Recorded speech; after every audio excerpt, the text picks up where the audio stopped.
નમસ્કાર મિત્રો, સ્વાગત છે રાજેશ યોગી પાઠશાળા ચેનલમાં। મિત્રો, જ્યારે વાત આવે લાંબી મુસાફરીની 500, 600 કે 800 કિલોમીટર, ત્યારે એક જ સવાલ બધાના મનમાં આવે છે, સરકારી બસ એટલે કે જીએસઆરટીસી કે પ્રાઇવેટ બસ, શેમાં જવું? તો મિત્રો, આ વિડીયોમાં બંને બસોને અમુક ખાસ બાબતોમાં કમ્પેર કરીએ। કોઈને ખરાબ બતાવવાનો કે કોઈનું ખરાબ દેખાડવાનો અથવા તો પ્રમોશન કરવાનો મારો બિલકુલ હેતુ નથી। માત્ર સાચી પ્રેક્ટિકલ અને ગ્રાઉન્ડ રિયાલિટી માહિતી આપીશ, જેથી તમને નિર્ણય લઈ શકો કે તમારે સરકારી બસ વધારે તમારા માટે યોગ્ય છે કે તમારા માટે પ્રાઇવેટ બસ વધારે યોગ્ય છે। તો ચાલો મિત્રો શરૂ કરીએ। એ પહેલાં મિત્રો, જો હજી તમે મારી ચેનલને સબસ્ક્રાઈબ નથી કરી તો સબસ્ક્રાઈબ કરી લો, જેથી તમને જીએસઆરટીસીને લગતા ડ્રાઈવર, કંડક્ટર, હેલ્પર અને મિકેનિકમ જેવી ભરતીઓ તથા તેના સિલેબસ અને વાંચવા માટેનું મટીરિયલ પણ આ ચેનલમાં સૌથી પહેલાં મળી રહે, તથા અન્ય સરકારી ભરતીઓની તમામ વિગતો આ ચેનલ પર તમને મળી રહેશે। સૌપ્રથમ શરૂ કરીએ સૌથી મહત્ત્વની બાબત ભાડુંથી। હવે જીએસઆરટીસી બસનું ભાડું સરકાર દ્વારા નક્કી કરવામાં આવે છે, એટલે કે સરકાર એના રેટ પ્રમાણે, કિલોમીટર પ્રમાણે અમુક ભાડું નક્કી કરતી હોય છે। એ પ્રમાણે જીએસઆરટીસી બસનું ભાડું હોય છે, જેમાં અચાનક વધઘટ નથી હોતી। વધારો કે ઘટાડો હોય તો કાયદેસર એનો જીઆર કે ઠરાવો કરી અને કાયદેસર ન્યૂઝપેપરમાં આપ્યા બાદ જ એને વધારો કે ઘટાડો કરવામાં આવતો હોય છે। અને હા, લાંબા રૂટમાં પણ અફોર્ડેબલ ભાડું હોય છે। એમાં લાંબા રૂટમાં વધારે ભાડું લેવામાં આવતું હોય, ઓછા રૂટમાં ઓછું, એ પ્રમાણે કાંઈ હોતું નથી। એટલે કે ભાડું સરકારશ્રી દ્વારા નક્કી કરવામાં આવે, અચાનક વધઘટ નહીં, અને લાંબા રૂટમાં પણ અફોર્ડેબલ ભાડું હોય છે। હવે પ્રાઇવેટ બસમાં ભાડું જે તે ટ્રાવેલ્સ દ્વારા અથવા તો યુનિયનો દ્વારા નક્કી કરવામાં આવતું હોય છે। એમાં તહેવારોમાં ભાડું વધી જતું હોય છે અને સિઝન પ્રમાણે ભાડું બદલાય। એટલે કે પ્રાઇવેટ બસમાં ભાડુંનું કાંઈ નક્કી હોતું નથી, એમાં તહેવારોમાં વધી જાય અને સિઝન પ્રમાણે ભાડું બદલાતું હોય છે। એટલે કે આમાંથી નિષ્કર્ષ એ છે કે લાંબી મુસાફરીમાં જીએસઆરટીસી એટલે કે સરકારી બસ સામાન્ય માણસ માટે વધારે વિશ્વસનીય છે। ત્યારબાદ હવે જોઈએ સુરક્ષા અને વિશ્વાસની બાબતમાં। તો જીએસઆરટીસી બસની અંદર ડ્રાઈવરમાં ટ્રેન્ડ ડ્રાઈવર હોય છે, એટલે કે તાલીમ લીધેલા ડ્રાઈવર। જીએસઆરટીસી બસમાં ડ્રાઈવરની ભરતીમાં અથવા તો ડ્રાઈવરની નોકરી મેળવવા માટે કેટલાક ટેસ્ટ પાસ કર્યા બાદ તેમાં નોકરી લેતા હોય છે અને એમાં કમ્પ્લીટ ચકાસીને ડ્રાઈવર લેવામાં આવતો હોય છે, એટલે કે ટ્રેન્ડ ડ્રાઈવર હોય છે।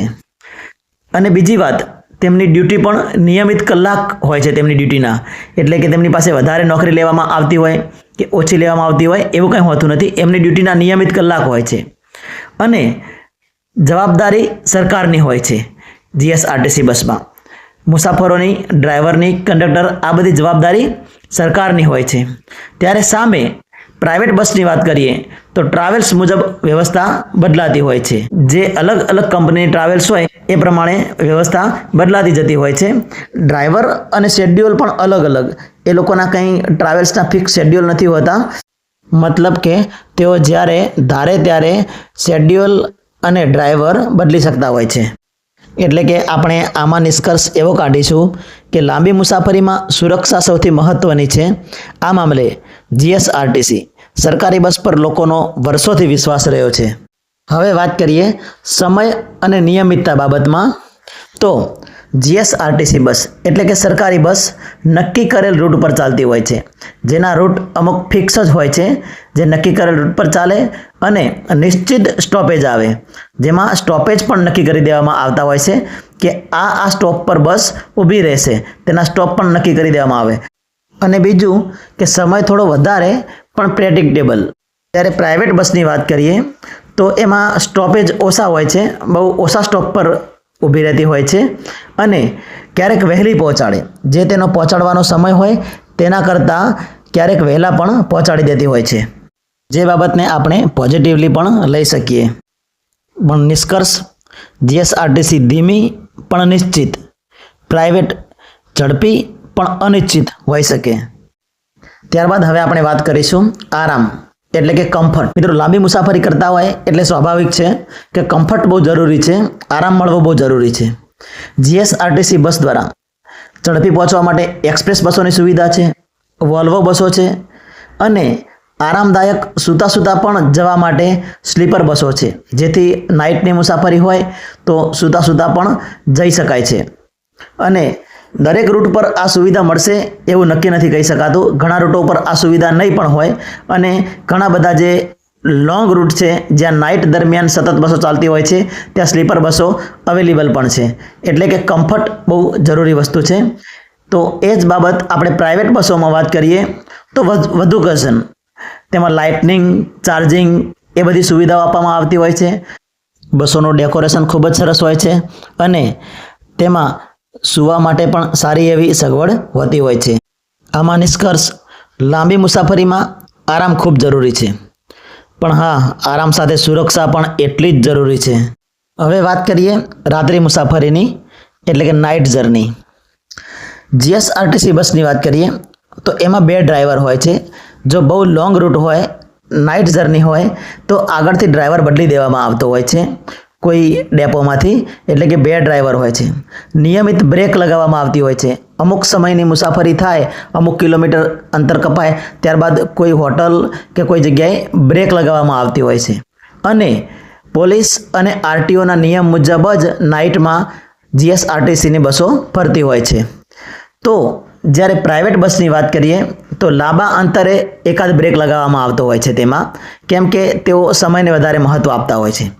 અને બીજું તો ખાસ પોલીસ અને આરટીઓ એ બધી બાબતોની વાત કરીએ તો એ જે તે ટ્રાવેલ્સ કંપનીઓ પર આધારિત છે.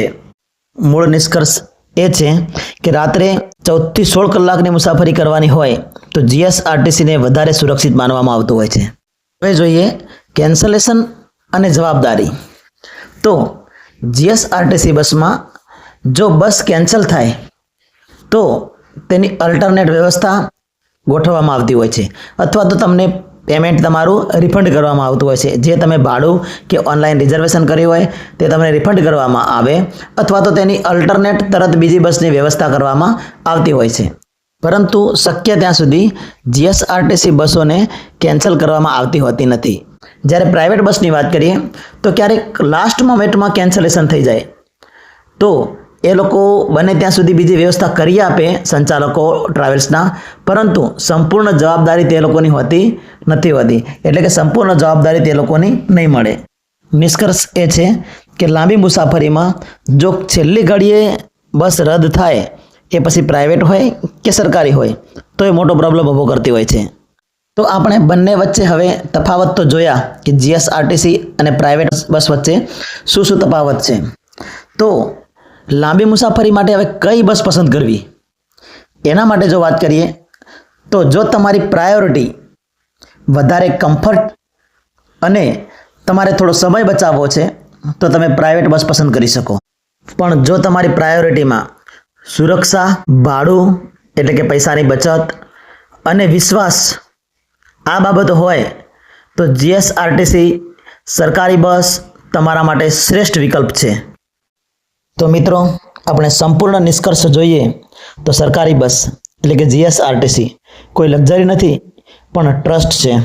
લાંબી મુસાફરીમાં થોડી ધીમી પરંતુ સલામત છે. આ વિચાર બહુ મહત્વનો છે. જીએસઆરટીસી કે પ્રાઇવેટ બસ સાથે તમારો અનુભવ કેવો રહ્યો છે તે મિત્રો કોમેન્ટમાં અવશ્ય જણાવજો કે તમને લોંગ મુસાફરીમાં કઈ બસ વધારે પસંદ આવે છે. બધી જ રીતે આપણે જે બાબતો જણાવી છે એ બધી જ બાબતોનો ખ્યાલ ધ્યાનમાં રાખી અને પછી કોમેન્ટમાં જણાવજો કે તમને કઈ બસ વધારે અનુકૂળ આવતી હોય છે. અને જો મિત્રો તમને મારો વિડીયો પસંદ આવ્યો હોય તો લાઈક કરજો, શેર કરજો અને મારી ચેનલને સબસ્ક્રાઈબ નથી કરી તો મિત્રો સબસ્ક્રાઈબ કરી લેજો.